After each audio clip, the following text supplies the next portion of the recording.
Good evening. Welcome to Eye on the Issues.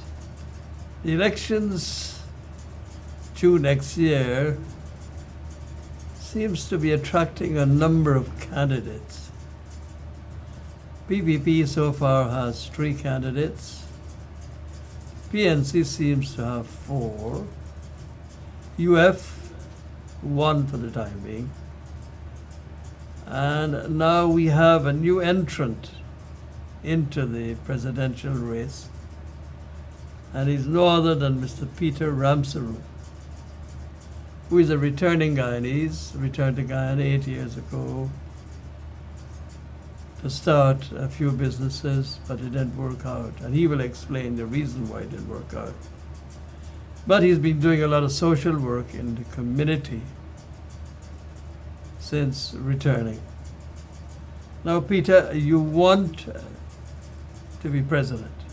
From day one when you came here, you said you intend to run for the presidency. And I notice now you decided, yes, you were not ready in 2006, but you now were ready because you have the qualifying period and all of that. And you're up and going and ready to take on all the challenges. Now, it's quite a, I would say, prodigious job you have, because you have so many people who have been around a long time. They've been at the grassroots too, and you've got to contend with all of them. You think you're going to manage this fight, because it's not going to be easy. Some of the candidates are likely to fall out naturally. Some may stick it out. But it'll be well, let's put it this way. It will be a challenging, very challenging period, not only for you as a candidate, but for all the candidates, because they got to come and come good.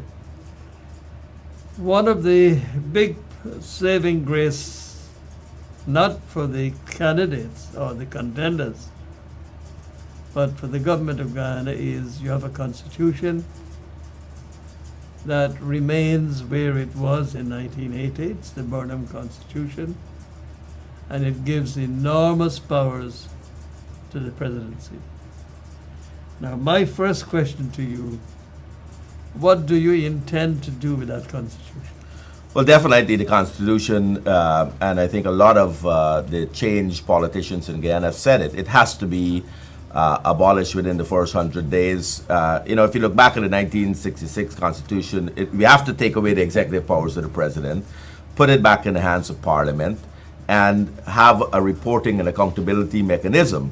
Right now, Parliament passes bills, it goes to the president, it sits on his desk for years sometimes, and nothing is done. He has executive power to move money around without basically going back to Parliament. Those are things that I think have affected not just the political process of governance in our country, but affected every one of us individually. And that's where we are finding the suffering of our people, is that those are the structural things, especially in the Constitution. And I was surprised that Dr. Jagan, when he was campaigning in 92, prior to 92, said, they have to change the Burnham Constitution. But the PPP got into power, and even President Jagdeo, so-called a new blood of the party, realized that's a lot of power. Why not keep it? And that shows the fact that these traditional politicians that have stayed into government all these years, and they think they're good because they grew up in the party, have proven that they are no different than what we have complained about in the past. They have taken the past and make it the present. Until those things change, and that's what I'm fighting, the establishment. The establishment that says those things must go. The 1980 Constitution must be abolished and reworked into a modern day environment where we have constituency-based elections. So when I elect my representative in Parliament, they are representing me. And if next time they don't represent me, I'm going to vote them out. I mean, I enjoyed watching the elections in the United States this last week, because it showed how the power of the people are. And if we can make our Constitution that way, where if you don't do the right things in Parliament, you are out in 2 years or 3 years, whatever the term limit will be, that's going to make our lives better over time. Well, it's aspiration. Let's hope your aspirations, or the aspiration of so many people, uh, bear fruit. Yes, indeed, we need a more democratic constitution. It was the Burnham Constitution. It was tailor-made for Mr. Burnham. And Mr. Burnham felt he was going to live forever, sir. It so happened that he didn't live very long to really enjoy the Constitution. And then it fell into the hands of, I would say that he did anything about it, Desmond Hoyt. President Desmond Hoyt. I must say this for the man, he was honorable. He didn't do it, as far as I could recollect, he didn't use that constitution in any way to do things that were inimical to the interests of the nation. I had great problems with Mr. Hoyt, I'll say it as it is. I was an enemy of the state, but I will say it as it is too also. He, in that respect, he respected the Constitution, although the Constitution gave him enormous powers. Or he respected people, maybe one of the others. But I know one thing with Desmond Hoyt that was different from all the presidents from day one. And that was during the major blackouts of the 1980s. That man had 2 hand lamps in his house. He was asked by his ministers to have a generator or generators, and he refused. So that is a plus for him. And of course, after he left office, with a number of promises of constitutional changes, which never happened, we've seen a real difference because the Constitution is being used fully. Mr. Burnham never used it, but it's being used to great advantage now. Well, maybe the PVP people may be correct. They're saying we have all this power, why should we use it? So, Peter, it depends a lot on you and your campaign, how you're going to carry this fight. How do you intend to carry the fight? One, are you going to have other people joining you, or is it just going to be you, Peter Ramsaroop, and those things?